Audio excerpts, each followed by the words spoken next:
Dito e feito. Ok? Pronto. Com a entrada da queda depois da criação e com a falha de Israel, aí vem a redenção dada por amor do nosso Pai, aí vem Cristo. Então, uma das principais lições que Israel nos ensina é que nenhum homem é capaz de fazer mesmo, não tem jeito. E era já a segunda tentativa. Então vem Cristo e faz o que Adão não fez e o que Israel não fez. Bom, Jesus vem e vive totalmente de acordo com a vontade e a lei do Pai. Quer ver? Vamos abrir em João 8:28.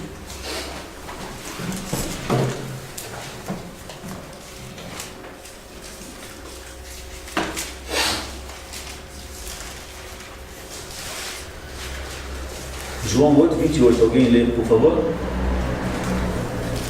Disse depois Jesus: quando levantar o Filho do Homem, então sabereis que eu sou e que nada faço por mim mesmo, mas falo como o Pai me ensinou. Nada faço por mim mesmo, mas falo como o Pai me ensinou. Irmãos, o que Jesus está falando aqui é que eu cumpro a vontade do meu Pai. E ele está falando para o povo que tinha a vontade do Pai revelada. E era para mostrar para o povo: vocês não conseguem fazer isso, eu consigo, ok?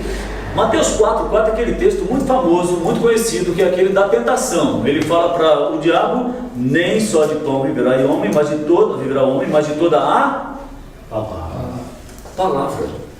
Ok? Então ele fez o que Adão não fez, ele resistiu à tentação de Satanás. E ele usou então a palavra. Ele fez o que Israel não fez, ao dizer que ele cumpria a lei do Pai. Nada faço por minha vontade, mas eu cumpro a lei, né? Ou seja, ele fez o que Adão não fez, ele fez o que Israel não fez. Aí disso a gente pode tirar a frase: tal pai, tal filho.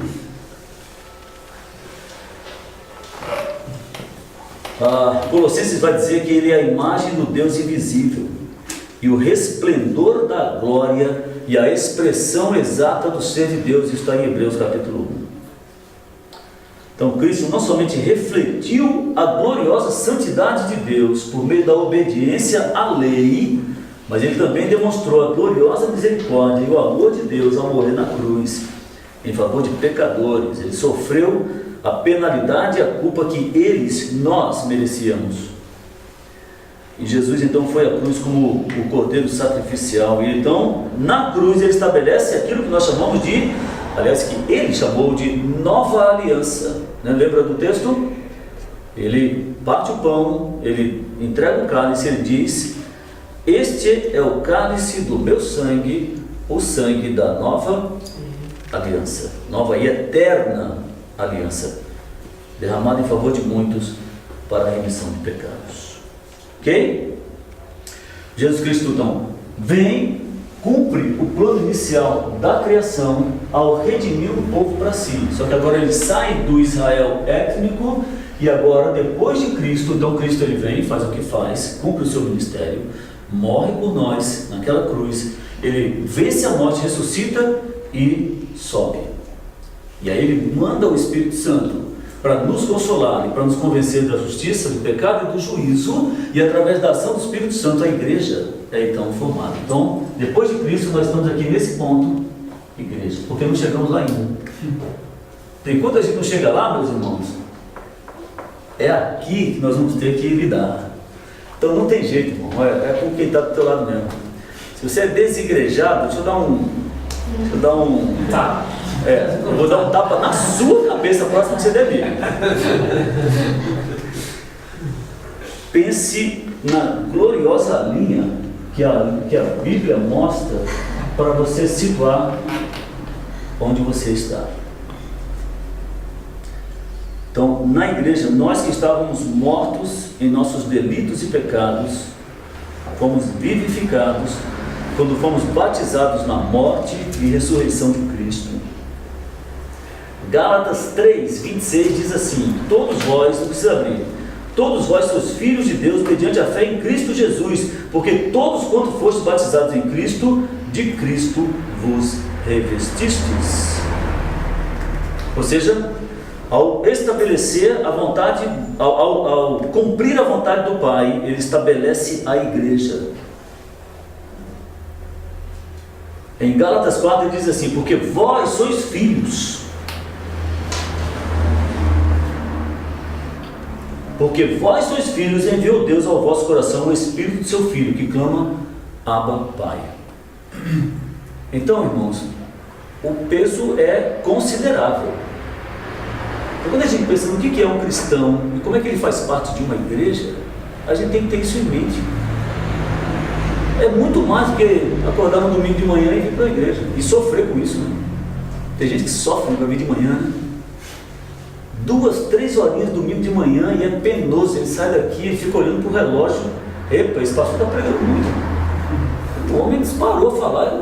Alguém dá um jeito aí, vai lá, cutuca a mulher, bota com fome. Porque isso não para de falar. E aquele pessoal toca que é horrível, hein? Pelo amor de Deus, olha aquela música, não acaba. Olha aquele homem desafinado ali, ó. Meu Deus, aquela mulher, meu Deus, como ela canta mal. Aí chega em casa, você viu a irmã fulana de tal, a roupa que ela está hoje? Quantas horas temos na semana, meu irmão? Alguém já fez essa conta? Ah, esqueci de fazer, esse aqui era mais alto do que eu imaginava. Esqueci de fazer essa conta. Quantas horas nós temos numa semana? Bom, se a gente pegar aqui 24 horas por dia, vezes 7 dias na semana, a gente tem 168 horas. Bom, 168 horas, a gente tira 2 para vir na igreja.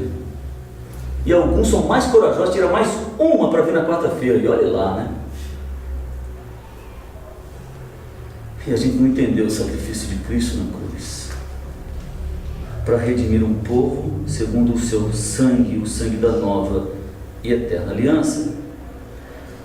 Então agora nós somos chamados pais. Olha só, nós que éramos mortos em nossos delitos e pecados, agora somos filhos, fomos adotados nessa família. Agora, o que esses filhos devem fazer? Manifestar o caráter, a semelhança, a imagem e a glória do Filho do Pai que está no céu. Então, é grande a responsabilidade, né? E aí tem várias características. Jesus falou, por exemplo, que nós fôssemos pacificadores. Por quê? Porque Ele estabeleceu a paz entre Deus e os homens. Não é interessante isso? Jesus disse que nós amemos os nossos inimigos. Por quê?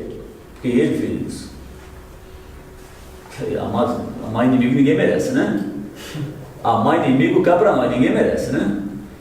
Outro dia eu estava indo lá em Lisboa, e aí tinha uma fila gigantesca, não sei o que estava acontecendo, aí perto do Estádio da Luz, provavelmente o Benfica estava jogando, graças a Deus que a coisa terminou ontem. Aquela fila imensa, eu falei, meu Deus, quando é que eu vou chegar aqui, rapaz? Aí, então lá, né, pacientemente, daqui a pouco veio um homem, mas veio com tudo, e eita! Hã? O que eu fui o sorteado aqui? E ele desce do carro e fala assim, você é um papai. Eu? É. Ou seja, eu ganhei um inimigo, assim, de hora para outra. Eu fiquei muito feliz, né? Porque, como eu não tenho nenhum, eu fiquei assim, extremamente feliz, sabe? Fiquei tão agradecido. Falei, Senhor, muito obrigado, Senhor. Eu queria tanto um inimigo. Irmãos, eu fiquei com ódio, porque eu queria matar aquele cara. Deu vontade, só, por isso que eu não ando com arma, né? Graças a Deus que eu não ando armado. Eu ia dar um tiro na cabeça dele, mas o que é isso, rapaz? O homem estava visivelmente avariado, né? Estava louco. Sabe o que eu fiz, irmão? Eu saí dali e fui embora. Não vale a pena, né?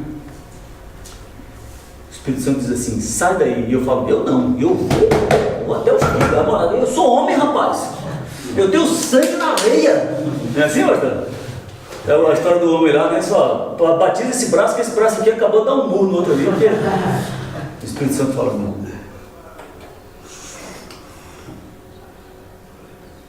Jesus nos diz que amemos uns aos outros, porque Ele deu a sua própria vida por amar-nos.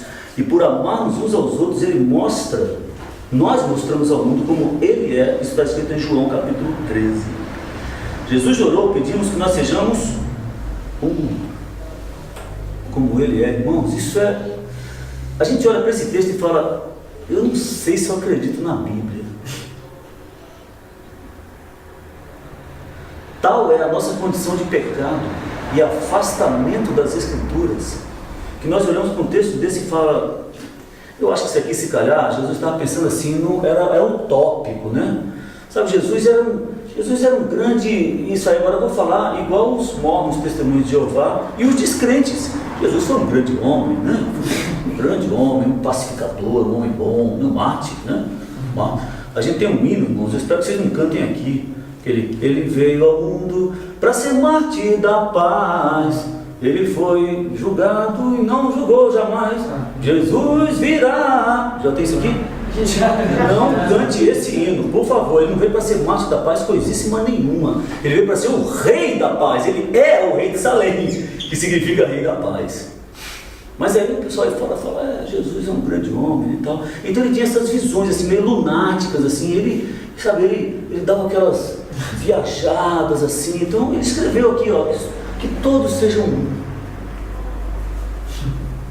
Aí depois a gente diz que a Bíblia é a nossa única regra de fé e prática. E tem irmãos na igreja que não falam com o outro, porque tiveram um desentendimento qualquer e eles não se dão. E tem pastor que ao pregar as Escrituras evita alguns assuntos, porque sabe que pode machucar aquele e aquele outro irmão.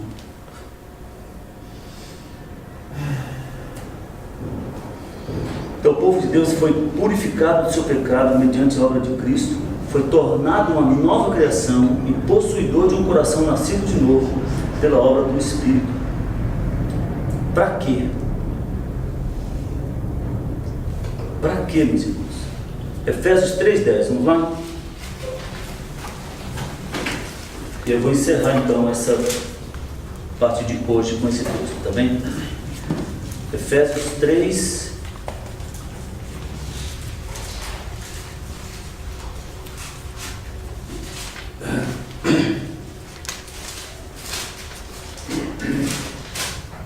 Efésios 3, 10 e 11, alguém lê, por favor? Para que agora pela Igreja a multiforme sabedoria de Deus seja conhecida dos principados e potestades dos céus, segundo o eterno propósito que fez em Cristo Jesus nosso Senhor. Pronto. Você quer saber o que uma igreja deve ser resumida em 2 versículos? Está aí.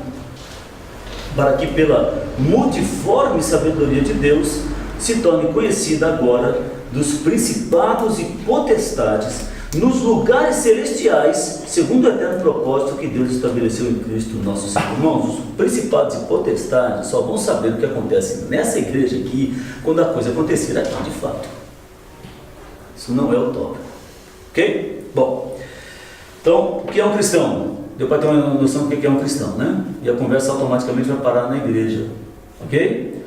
Isso é só uma introdução. Amanhã nós vamos então continuar tratando do assunto, porque, como nós vimos, a igreja foi separada por Deus, conforme essa multiforme sabedoria que acabamos de ler, para um propósito: manifestar o caráter e a glória de Deus. Agora, como fazer isso?